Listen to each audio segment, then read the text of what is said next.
सर्वेभ्यो नमो नमः।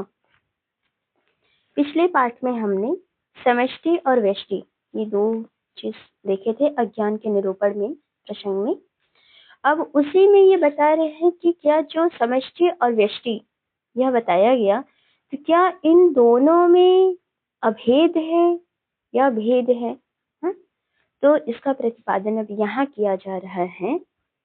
या अच्छा, ये तो विषय आएगा ही, इसके साथ ही एक विषय और भी आता है इसमें कि जो ईश्वर प्राज्ञ हैं ये आनंद का अनुभव करते हैं। तो वो आनंद का अनुभव कैसे करते हैं ये हम देखते हैं। तदानीम एतौ ईश्वर प्राज्ञौ, तदानीम मतलब सुसुप्ति अवस्था में, सुसुप्ति अवस्था में ये एतौ, कौन एतौ? ईश्वर प्राज्ञौ, ईश्वर प्राज्ञ चैतन्य प्रदीप्ताभिः अति सूक्ष्माभिः अज्ञान वृत्तिभिः आनंदम अनुभवतः। तदानीं सुसुप्ति में, सुसुप्ति अवस्था में ये ईश्वर प्राज्ञ आनंदम अनुभवतः, आनंद का अनुभव करते हैं। और वह आनंद का अनुभव कैसे करते हैं? तो अज्ञान वृत्ति भी, अज्ञान की वृत्ति से। कैसे? देखिए, जैसे जागृत अवस्था में तो इंद्रिय वृत्ति के द्वारा आनंद का अनुभव हो जाता है। स्वप्नावस्था में वहाँ पंच इंद्रियां नहीं रहती तो मनोवृत्ति और जो बुद्धि वृत्ति है उसके द्वारा आनंद का अनुभव होता है। लेकिन सुसुप्ति अवस्था में वहां पे किसी प्रकार का ना इंद्रिय वृत्ति होती, पांच इंद्रियां, और ना मन ना बुद्धि, इनकी वृत्ति नहीं रहती। तो एक वृत्ति कोई होती, वह है अज्ञान की वृत्ति। तो उसके द्वारा आनंद का अनुभव करते हैं कौन? ईश्वर प्राज्ञ। तो यहाँ पर दो विशेषण बता रहे हैं, कह रहे हैं चैतन्य प्रदीप्त भी, प्रदीप्ता भी, चैतन्य प्रदीप्ता भी। वस्तुतः अज्ञान क्या है? अज्ञान तो जड़ है, लेकिन वह चैतन्य के द्वारा प्रदीप्त होता है। दीप्त, उसको प्रकाशित किया जाता है चैतन्य से, चैतन्य के द्वारा प्रदीप्त होता है। और कैसा है अज्ञान? अति सूक्ष्म भी, अत्यंत सूक्ष्म है। क्यों? स्थूल होता है तो जागृत अवस्था में दिखाई देता, स्वप्नावस्था, लेकिन इतना सूक्ष्म है, इतना सूक्ष्म है कि वो उसका बोध ही नहीं होता। इसीलिए तो सुसुप्ति अवस्था में उसका होता है ज्ञान। और वो अज्ञान क्या? अज्ञान होता है, उसकी अज्ञान वृत्ति के द्वारा आनंद का अनुभव किया जाता है। दो विशेषण यहाँ दिए, एक चैतन्य प्रदीप्ता भी, चैतन्य उस पे प्रदीप्त करता है, चैतन्य उसको प्रकाशित करता है। और क्या होता है? क्षम्यताम। और फिर वह है अति सूक्ष्म भी, अत्यंत सूक्ष्म है। वह उस समय सुसुप्ति अवस्था में ईश्वर और जो प्राज्ञ है इन दोनों से चैतन्य, ये दोनों चैतन्य से प्रदीप्त होकर अत्यंत सूक्ष्म जो है अज्ञान रूप वृत्तियों के द्वारा आनंद का अनुभव करते हैं। और एक यहाँ पर श्रुति प्रमाण दिया जा रहा है, कह रहे हैं आनंद, थोड़ा सा सर्द का मौसम है, स्वास्थ्य थोड़ा सा डाउन हो रहा है। आनंद भुक चेतो मुख, आनंद भुक चेतो मुख प्राज्ञ। वह आनंद भुक, आनंद भुक माने आनंद का अनुभव करने वाला, और चेतोमुख जैसे चैतन्य के द्वारा प्रदीप्त अज्ञान की वृत्ति को मुख्य रूप से अपनाने वाला, उसे कहते हैं चेतोमुख। वह है प्राज्ञ। इति श्रुते, ऐसा श्रुति वचन में कहा गया है। मतलब वह चेतोमुख प्राज्ञ आनंद को भोगता है, आनंद का अनुभव करता है। और कैसे अब देखिए यहाँ पे एक वचन प्रमाण भी दे रहे हैं, जैसे सुखम अहम अवाप्स, सुखम अहम, ये हाईलाइटिंग मतलब, हाँ, सुखम अहम अस्वाप्सम, मैं सुख पूर्वक सोया, मैं बहुत अच्छा, मतलब जैसे जब निद्रा में जब किसी प्रकार का स्वप्न नहीं आया, एकदम आराम से सो रहा है व्यक्ति, सुषुप्ति अवस्था में चला गया, घोर निद्रा में, तो उठने पर क्या होता है? अहम सुखम अस्वाप्सम, मैं सुखपूर्वक सोया, न किंचिद अवेदिशम, मैंने कुछ भी, मुझे ज्ञान नहीं है, मुझे कुछ भी पता नहीं चला किसी भी प्रकार का, क्योंकि वो घोर निद्रा में है, सुषुप्ति अवस्था में है। उत्थित इति न किंचिद अवेदिशम इति उत्थितस्य परामर्श उपपत्ते। इस प्रकार से जब इन वाक्यों के द्वारा सुखपूर्वक उठने के बाद उसे किसी भी प्रकार का कोई अभिव्यक्ति, कोई भी परामर्श, कुछ भी नहीं ज्ञान रहता, मतलब वो सुखपूर्वक सोया है और उसे कुछ भी ज्ञान नहीं हुआ। अनयोः समष्टिव्यष्टियोः वनवृक्षयोः इव जलाशयजलयोः इव वा अभेदः। देखिए कितना अच्छा कह रहे हैं कि जो समष्टि और व्यष्टि, समष्टि कौन है? ईश्वर, और व्यष्टि प्राज्ञ, इन दोनों का कैसे, जैसे वन और वृक्ष, जलाशय और जल, वन और वृक्ष तथा जलाशय एवं जल, इन दोनों में यदि आप देखेंगे तात्विक दृष्टि से, वस्तुतः इन दोनों में कोई भेद नहीं है। भाई यदि हम वन से वृक्षों को अलग कर देंगे तो वन की सत्ता अपने आप समाप्त हो जाएगी, वैसे जलाशय से जल को अलग कर देंगे तो जलाशय भी समाप्त हो जाएगा। इस कारण से उन दोनों में तात्विक दृष्टि से कोई भेद नहीं है। एतद उपहितयो ईश्वर प्राज्ञयो अपि वन वृक्ष अवच्छिन्न आकाशयो इव जलाशय जलगत प्रतिबिंबित आकाशयो इव वा अभेदः। देखिए कह रहे हैं जैसे, जिस प्रकार से वन और वृक्ष, जलाशय एवं जल, इन दोनों में समष्टि और व्यष्टि के भेद से, समष्टि कौन है? वन, और व्यष्टि कौन है? वृक्ष। समष्टि जलाशय, व्यष्टि जल, तो इन दोनों में कोई भेद नहीं है। उसी प्रकार से वन और वृक्ष से अवच्छिन्न ढका हुआ, अवच्छिन्न माने ढका हुआ, जो आकाश के समान, या जलाशय एवं जलगत प्रतिबिंबित आकाश के समान ही इस ईश्वर और प्राज्ञ में अभेद है। देखिए जब कोई जो वन है, वृक्ष है, उससे अवच्छिन्न, मतलब आकाश से अवच्छिन्न वन, आकाश से अवच्छिन्न वृक्ष, उससे, उसमें किसी भी प्रकार का अंतर नहीं है आकाश में। उसी प्रकार से जल में और जल और जलाशय, उनमें जो प्रतिबिंबित दिखाई देना ना आकाश है, जैसे एक बड़ा सा जलाशय है, उसमें आकाश दिखाई दे रहा है, उसका प्रतिबिंब, उसकी परछाई, उसका प्रतिबिंब जो दिखाई दे रहा है उसमें अंतर नहीं है। थोड़ा सा किसी दूसरी जगह जल है, उसमें भी किसी भी प्रकार का अंतर नहीं है, आकाश तो वही है। उसी प्रकार से कह रहे हैं कि यह समष्टि जो व्यष्टिगत अज्ञान की उपाधियों से उपहित जो ईश्वर एवं प्राज्ञ है, वस्तुतः तात्विक दृष्टि से उसमें अभेद है, कोई भेद नहीं है।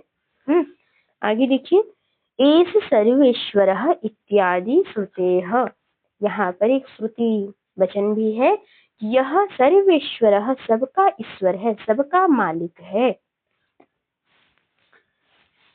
इसे आप यहाँ भी थोड़ा सा देख सकते हैं। देखिए यहाँ पर आपको देखिए, उस समय, किस समय? सुषुप्ति अवस्था में ईश्वर और जीव, ये दोनों चैतन्य से प्रदीप्त अत्यंत सूक्ष्म अज्ञान रूप वृत्तियों द्वारा आनंद का अनुभव करते हैं। आप समझ चुके थे। चेतोमुखी प्राज्ञ आनंद को भोगता है इत्यादि श्रुति का ऐसा वचन प्रमाण में मिलता है। मैं सुखपूर्वक सोया, मुझे इस बीच कुछ भी पता नहीं लगा इत्यादि वाक्यों से, मतलब ऐसा वाक्य वो कहता है, और सोकर उठने के बाद अपने पूर्व अनुभूत, जो पहले अनुभव किया सुख को अभिव्यक्त करता है। वन एवं वृक्ष अथवा जलाशय और जल, इन दोनों समष्टि व्यष्टि के समान इन दोनों समष्टि व्यष्टि रूप अज्ञानो उपाधियों से, ज्ञान की उपाधियों से, उपाधियों में क्या है, अभेद है। किसमें?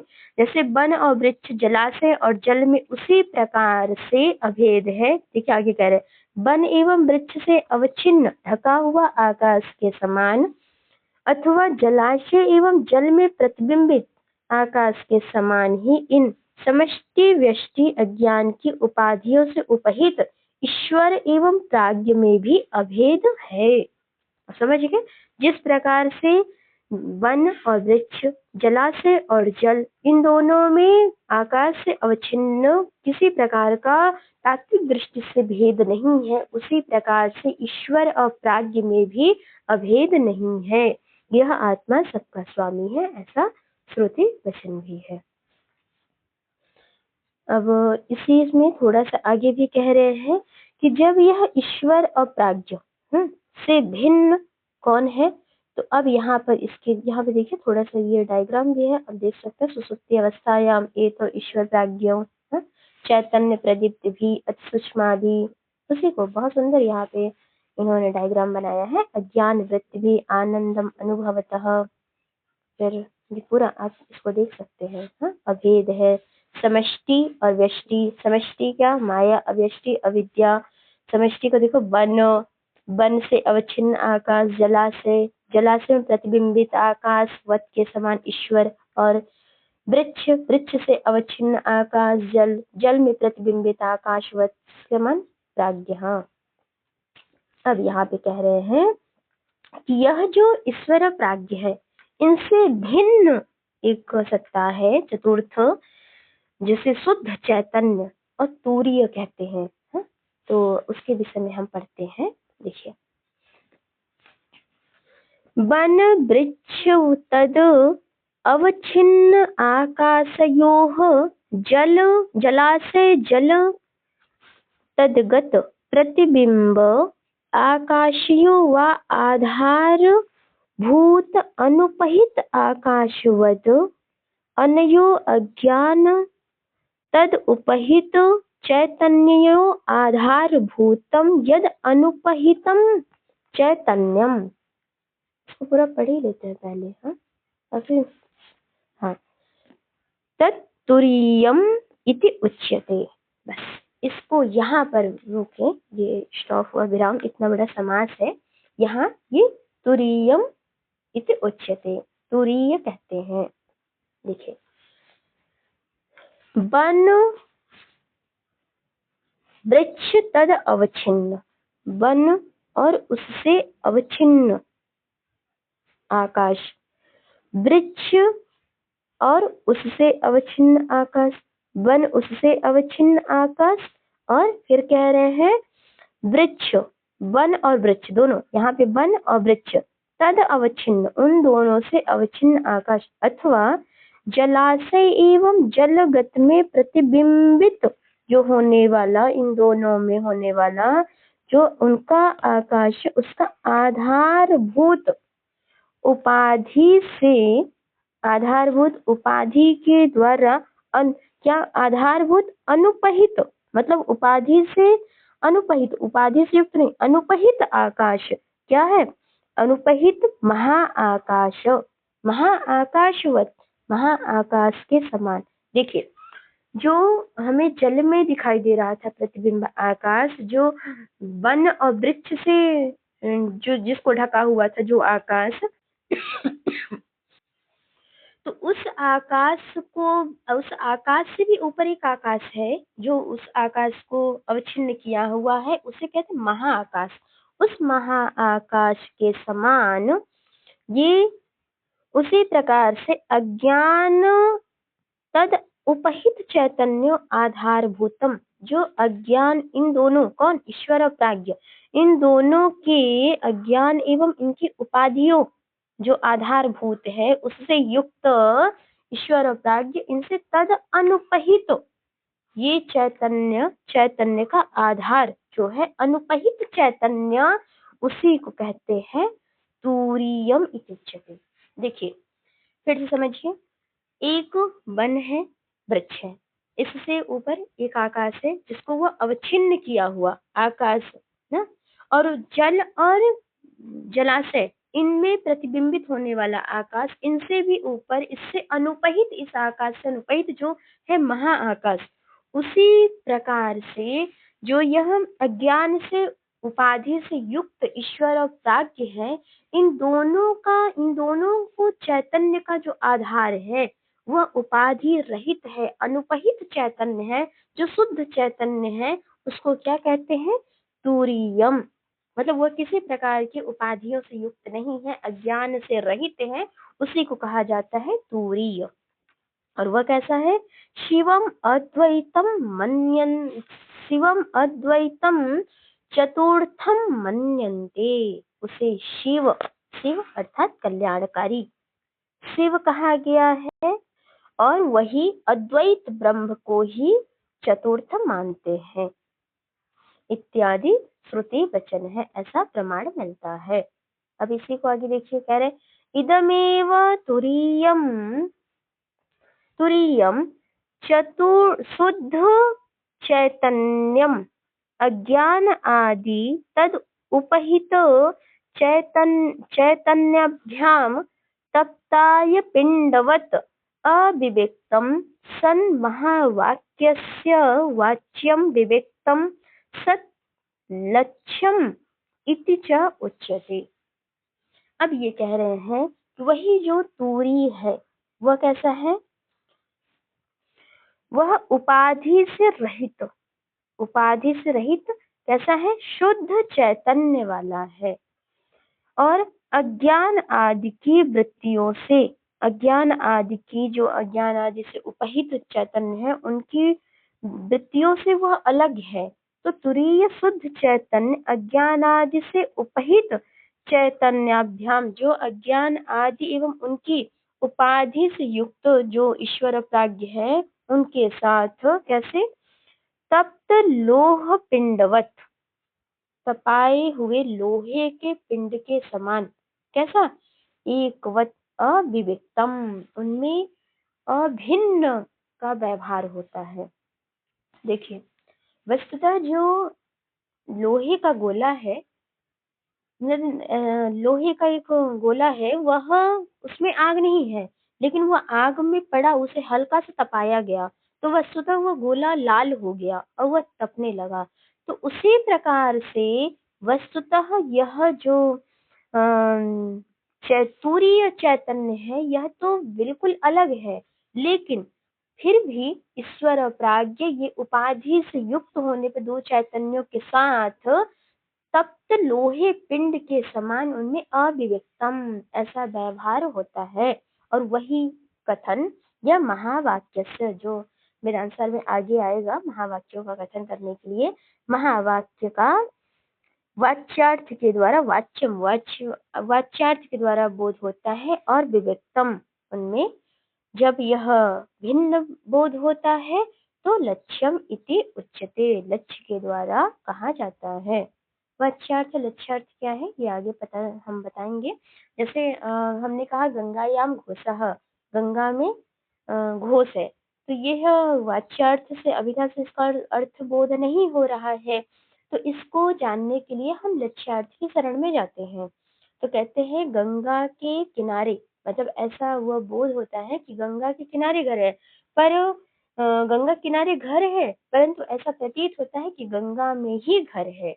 ये जो लास्ट वाली पंक्ति है, आप इसको ऐसे भी समझ सकते हैं कि यह जो तत्वमसि आदि महावाक्य है, यह अज्ञानोपहित चैतन्य एवं तूरीय रूप चैतन्य में जब अभिन्नता का बोध कराते हैं तो वाच्यार्थ वाक्यों के द्वारा, और जब इन दोनों में भिन्नता का बोध कराएंगे तो वह लक्ष्यार्थ कहलाएगा, जिसकी प्रतीति कराने में लक्षणा शब्द शक्ति का हम सहायता लेते हैं। इसको अब आगे थोड़ा सा आप इसको देख लीजिए अर्थ के साथ। यहाँ पर वन में स्थित आकाश एवं वृक्ष में स्थित आकाश अथवा जलाशय एवं जल में प्रतिबिंबित होने वाले दोनों आकाशों के आधार उपाधि रहित महाआकाश के समान समष्टि व्यष्टिगत इन दोनों अज्ञानों एवं इनकी उपाधियों से युक्त ईश्वर और प्राज्ञ दोनों चैतन्यों का आधार उपाधि रहित शुद्ध चैतन्य है। वही तूरीय इस नाम से भी कहा जाता है। अद्वैत ब्रह्म को ही चतुर्थ मानते हैं, ऐसा श्रुति वचन है। तूरीय यह उपाधि रहित शुद्ध चैतन्य ब्रह्म है। हाँ? अज्ञान आदि एवं उनकी वृत्तियों से युक्त दो चैतन्यों, कौन दो चैतन्य? ईश्वर और जीव, वही प्राज्ञ के साथ तप्त लोह पिंड के समान जो एकत्व सूचक व्यवहार होता है, वही महावाक्य तत्वमसि का वाच्यार्थ है। और जो अनेकत्व की विवक्षा होने पर महावाक्य का लक्ष्यार्थ बोध होता है। अस्तु, धन्यवाद। पुनः हम मिलते हैं। जय श्री कृष्ण, जय श्री राधे।